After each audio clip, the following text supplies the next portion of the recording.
Following this lorry at the moment, and yeah, just thought I'd make a quick video, give you guys an update.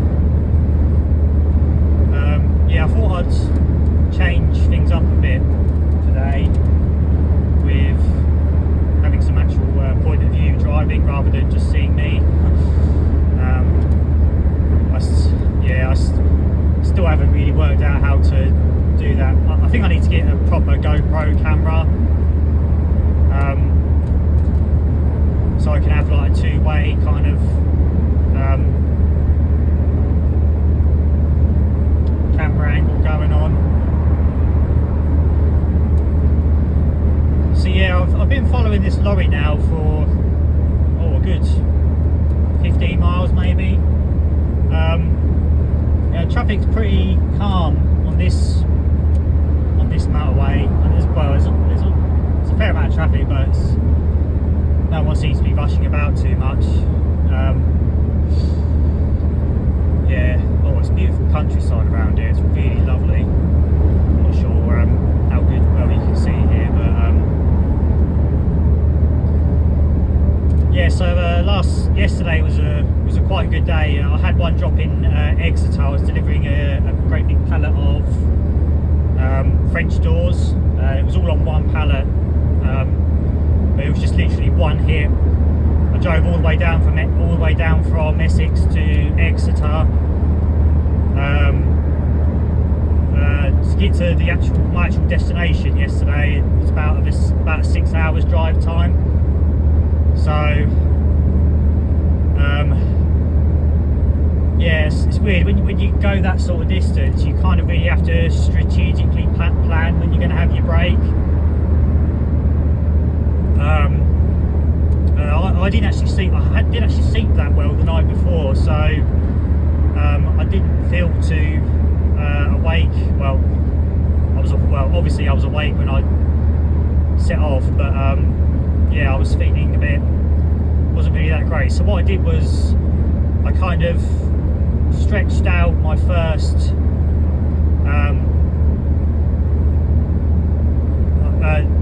lot of driving time to my first break as much as I possibly could, but in the end I was approaching a services, and I just had to put in and have something to eat and get out the lorry and just have a little walk around, get some fresh air, because I was just really, I was really tired yesterday.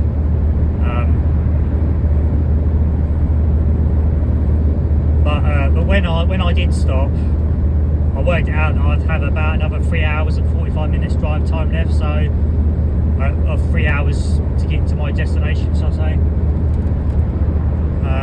So yeah, I made it to my destination in the end. It was a long old drive. Wow, getting to Exeter was pretty quick, but it was getting to the destination in a place called Bideford, I think it was called. It was like a farm in the middle of nowhere, but just to get to it just went on and on and on, and that really took up most of the time. I can see why. I thought when it came up with that estimated time at the start, 6 hours, I was like, well, it can't take that long possibly. But I mean, to get to Exeter from Essex, it's about 4.5 hours, but to get to my destination, it wasn't actually in Exeter, it was more sort of up the north of it. Yeah, that really took a lot of the time, and there was a lot of roadworks going on as well. I mean, there's a lot of roadworks going on in Britain in general, but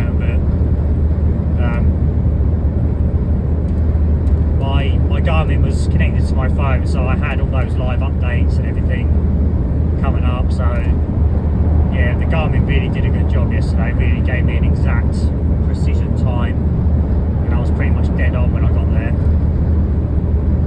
So when I got to this farm, yeah, it was quite interesting.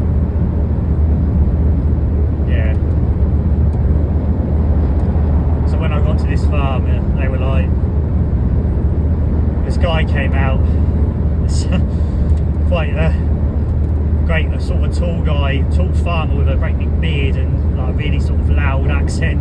It was as nice as pie, like he was so polite, but yeah, he was just terrifying to look at. And I was chatting to him. Once we got the pallet off, this other farmer came along and took it off. This other really nice gentleman. I was chatting to this farmer, to this guy, the scary looking guy. Yeah, yeah.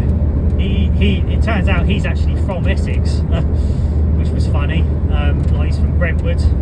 I'm not too familiar with Brentwood. I'm more sort of up east of England, east of Essex kind of way. But yeah, so that was quite interesting.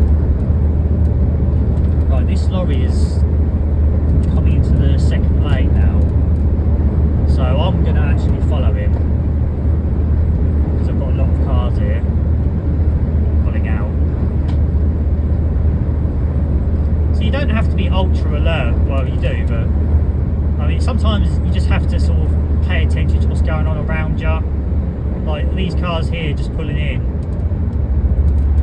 Like if you can see they're all going to pull in, they're all indicating, so you might as well just get in the, when it's safe to do so, just get in the second lane. I mean normally you sort of follow a lorry. I often find myself just following a lorry, like this Mazzo lorry here. I'm not sure you can see what it says on the back of that lorry here. It says Mazzo, so I'm just following Mazzo at the moment.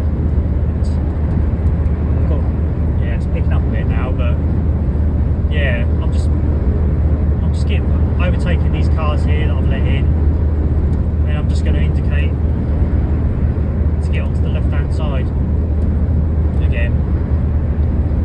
So normally you can just sort of, I mean a lot of drivers get quite anxious about what lane to be in and whether they should change lanes or overtake or whatever, but I mean normally you can sort of ease that anxiety, if you will, like just by following a lorry. I mean I can tell right now I'm behind a good driver because of the way he's driving, so if you just sort of mirror what they're doing, I'm not saying be a sheep or anything. I mean there are some lorry drivers that you just need to overtake because you can tell they're a bit new or whatever, but I mean, that's no disrespect or anything, but yeah, it's not rocket science. It's quite easy. It's fairly easy to do. Just go with the flow. I mean, I'm in no rush to get back at the moment. Maybe that's quite a jovial attitude. Look at that bird. I don't know if you can see that. That is huge. I think it's a swan. No, I don't think you can see that, but yeah. Wow, that was huge. But yeah, no, you can really easily like just judge what you're going to do. And sorry, I'm sloping at my can of Monster. I'm really craving sugar today for some reason.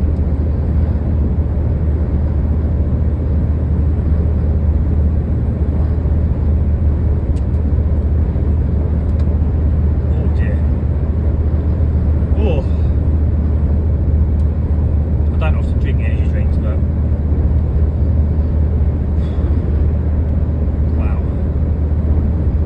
I can see why people drink Monster. Like it's a powerful drink, I'll give it that. But I couldn't do it on a regular basis. My stepdad's a paramedic. He's also a trucker. He's also a Class 1 driver. Actually, my stepdad's actually quite pivotal to my. To me starting in this career. I mean, one day I was sort of out for I was going for a bit of a rough time. I'd had a bit of an argument with my mum, and I was really I suffered from mental health problems, and yeah, I was just going for a bit of a rough time. This was about 5 years ago now, 2017 I think. My stepdad's he's always been there for me. He's right path. He's always sort of told me the truth, like told me, being honest with me, and he's just given me put so many like little acorns in my head, and in a good way. Like he's really helped me out. And one day I was out for a drive, and we were sort of having a bit of a heart to heart after this little episode that I won't go into too much detail about, but I won't go into any detail about. I don't want to bore you guys with it, but yeah, one day we were we were just going out for a drive, and we were just talking, and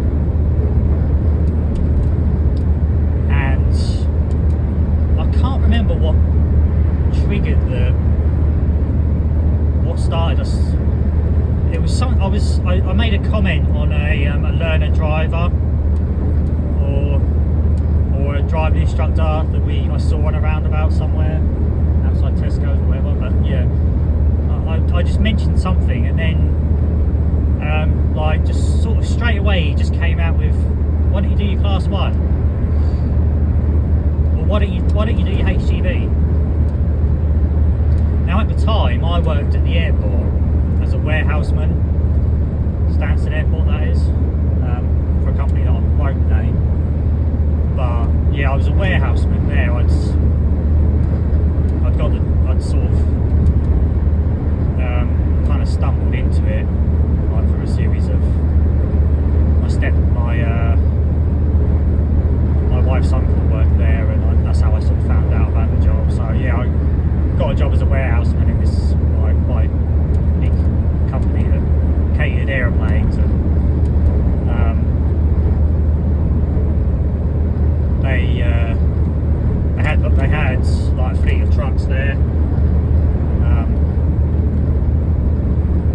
I mean, I'd been a van driver before that, so I sort of had a bit of experience on the road, but so when he said HGV, I was a bit like, I don't know about that. Right, see, I'm going to change lanes now, so I'm following this truck, and he's going the same speed as me, so I don't really see much point in me staying in this lane. Yeah. So I'm still following this truck here. But anyway, right, back to, I go off at tangents, so yeah, you have to bear with me sometimes when I talk. I do go off tangents quite a lot. So yeah, right, back to the story. Yeah, so I worked for this airport. They had a fleet of trucks. Never really thought much of it, really. But yeah, when he said, "Why don't you he's overtaking this Stobart lorry now," so it makes me think the Stobart's going quite slow. So I'm just waiting for this van to go past, and now I'm going to signal. And see, there was a car sort of behind, well, sort of close, not far from the van, but because he saw me signal, and I signalled in good time, he's just moved straight over. See, most people get quite nervous about, they're worried about cutting up other cars, when, I mean, it's most, if you put yourself in the car driver or the van driver's shoes on a motorway with trucks, they see a truck turning in, they're going to move out of the way. You know, no one wants to crash into a truck, and if there's always going to be room, 90% of the time there's room in the other lane. You know, if there's not room, then I probably wouldn't even bother. But you know, they see a truck, they signalling to come out, they're just going to move over. It's just more orthodox back to them. Right, so I digress. Back to airport. Yeah, I work at the airport, forklift driver, warehouseman, fairly comfortable job. And one day my stepdad said to me, "Why don't you do your class 1, or why don't you do HGV?" And that got me thinking. I thought, okay, they always need drivers at the airport. I work at the airport for the company. Why don't I just ask around and see what they can do see if they've got anything going. And when I spoke to the boss of this catering company that I was a warehouseman for, he said,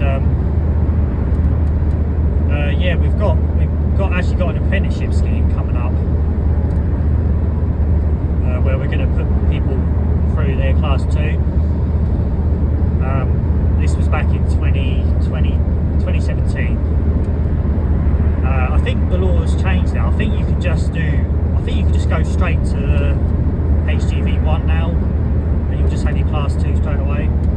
You can skip the Class 2. But at the time, this was before COVID, before the cost of living crisis, war in Ukraine, before all of that happened,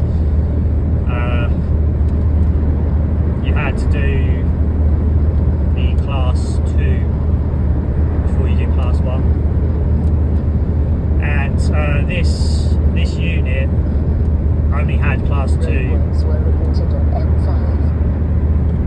So I was sat nav telling me roadworks were on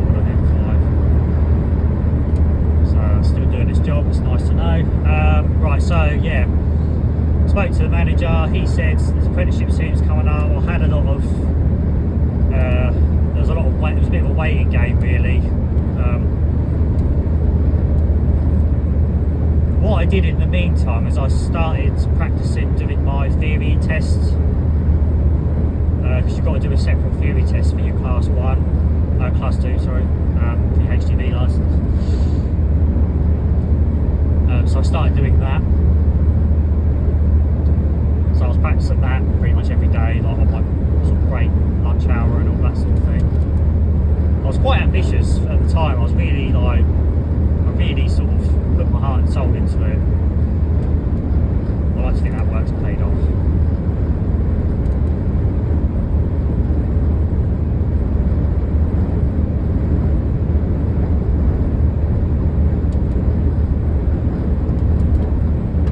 Excuse me. Another sugar monster here.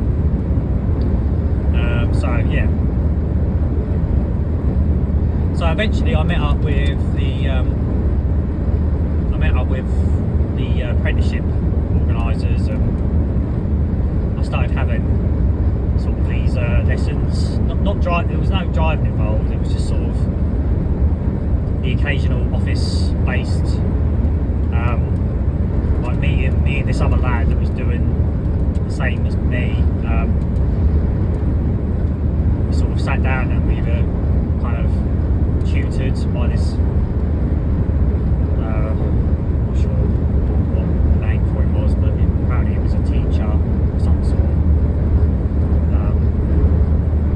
Try not to name people.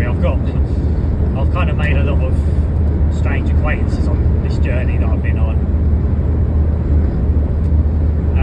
So yeah, I was still in the warehouse at the time, sort of, you know, wanting to go airside to drive the lorries, and I knew I kind of had to be a driver's mate because they worked in pairs at this unit. There was a driver and a loader to cater the aircraft. Obviously, you've got to have someone to see them onto the aircraft and see them through the wings, and like free rate stops and all this other stuff going on. So yeah, I was still at the warehouse at the time, so I knew I had to be a loader, and like things were kind of ticking on.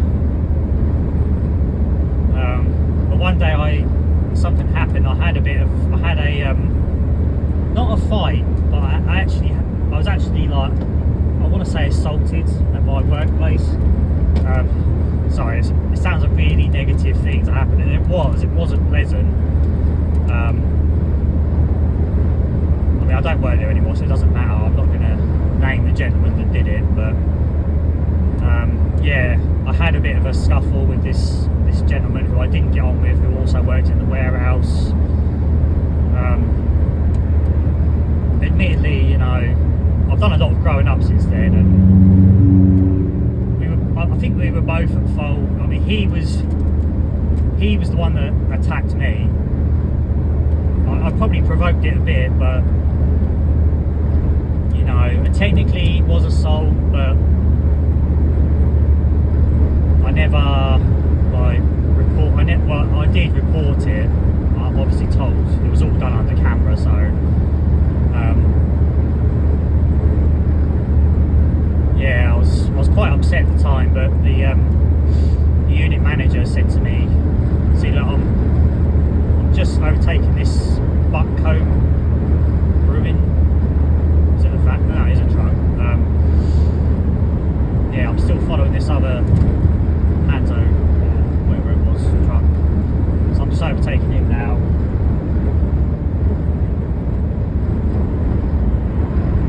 You know, staying on the M5, just keeping aware of my surroundings.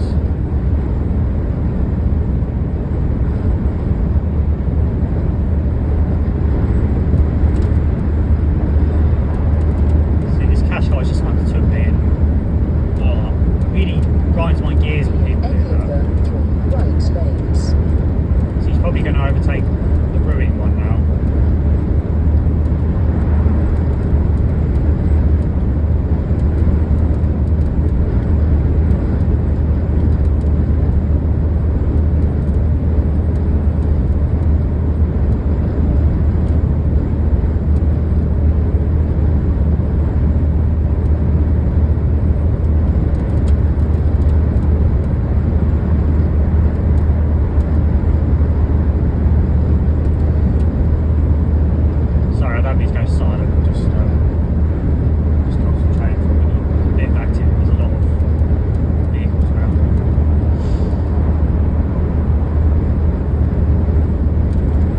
Yeah, back to, right, where was I? Right, assaulted at work.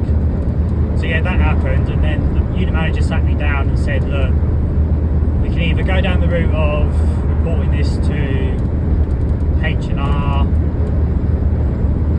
you know, the gentleman who did it will probably lose his job. You can either do all that, or I can move you straight to airside right here, right now. So I went with the airside option. Now, I don't know, in hindsight, I mean, I don't regret anything that's happened or anything. I mean, a lot of good's come out of those really bad, horrible, almost traumatic times. You know, I mean, it was a really awful thing that happened to me.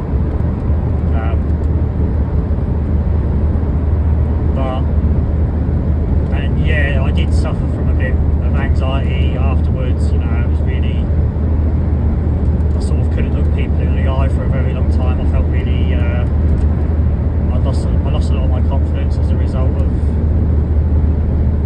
sort of just this little moment that I wasn't entirely the victim, but you know, I did provoke him a bit. This guy. It was this older guy that worked in the warehouse with me, and I don't know, he seemed to think, because yeah, he just seemed to think that he was like my boss, or even though he wasn't, you know, he wasn't a supervisor or anything, but he seemed to think because he'd been there longer than me, or he was older than me, or whatever, he just thought he knew it all, and he thought he could boss me around for that reason. And I don't know, I was younger at the time. I mean, I was still in my, I think I was 27 when it happened.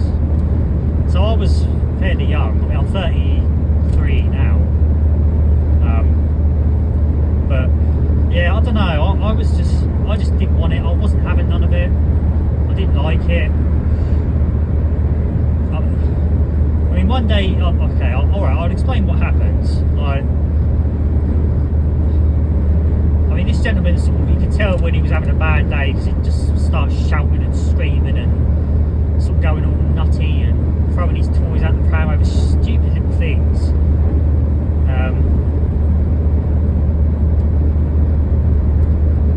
And, you know, you'd sort of think, whoa, you know, chill out, man. Like, I was a bit arrogant, a bit cocky, young, so I can't, you know, I had that against me in that way. But no one ever, like, no one told me that I was doing anything wrong. Like, that's what annoys me to this day. Like,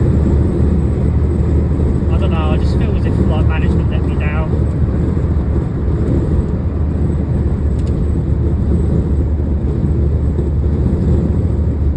Yeah, right, I was moved airside. I was a driver's mate for a while. eventually it came around that I could start doing actually doing my HTV. It was all paid for by. I'm just going to move over here because this car was here.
I had to stay on for like a year just to, as sort of a good little gesture to the company, even though they didn't pay for it. I think, to be honest, I probably could have left legally. I wouldn't recommend it. It's just a bit cheeky. But, I mean, it's a year of my life at work. Nothing really. Flew by. Continue on M4. Yeah, drove for under a year, then COVID happened, and because I worked at the airport, we were actually all furloughed. Like, the whole airport was shut down during COVID. So we were all furloughed for a long time. I mean, I was furloughed on and off probably about 18 months. We did go back for a brief period in the summer after the first lockdown, when things got a bit better.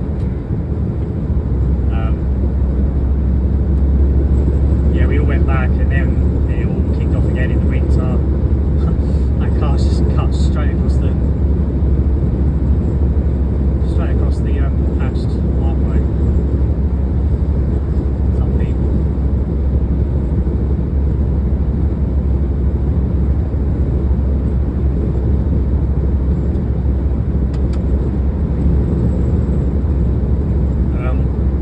One thing I haven't mentioned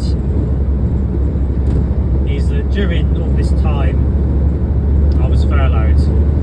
Now I came to the conclusion that I didn't want to work at the airport anymore. Well, I knew I'd wanted to leave for a while, because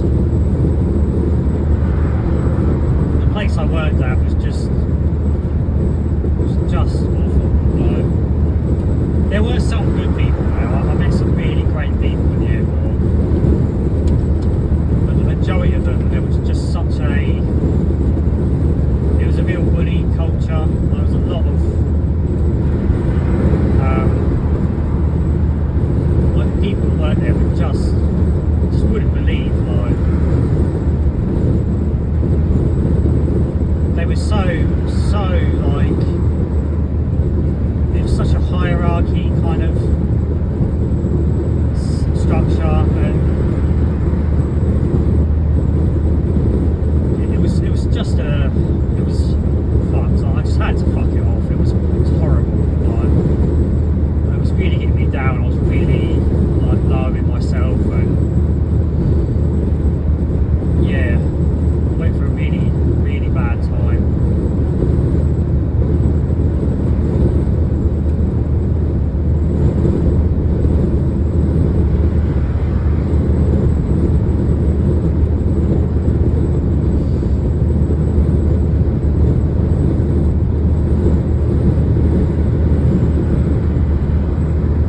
One thing that was going on, I remember when I was off work for a long time, for that time, I read somewhere in a newspaper, I came across this term that I'd never heard of before, but it really like summed up what was going on and what went on at the airport, and it was gaslighting. There was a lot of gaslighting going on. Like, a lot of these men that worked there, they had really, really low opinion of themselves. Like, deep down, they're all mouth, all ready to tear you to shreds with their criticisms, and if you made the slightest little cock up, they were just all over you like a pack of wolves. They were ferocious, but they had such a low opinion of themselves that they had to take it out on someone else. Like, someone had to be the victim there, and yeah, sometimes it wasn't always me that got picked on. You know, I saw it happen to other people, but you sort of like knew that you sort of knew whereabouts in the pecking order you were, and you know, if you weren't in with the crowd, or your face didn't fit, you were like, that was it, you had it. Like,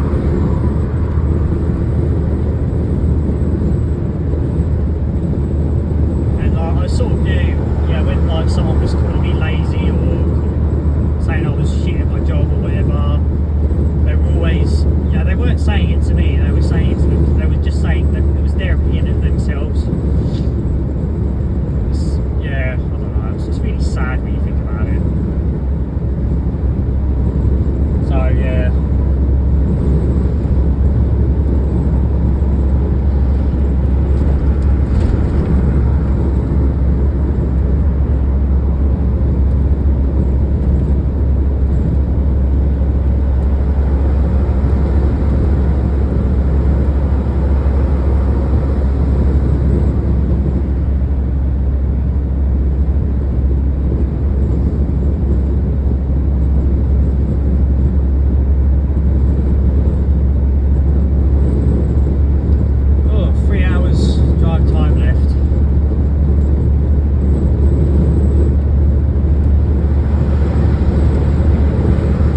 this has been somewhat helpful.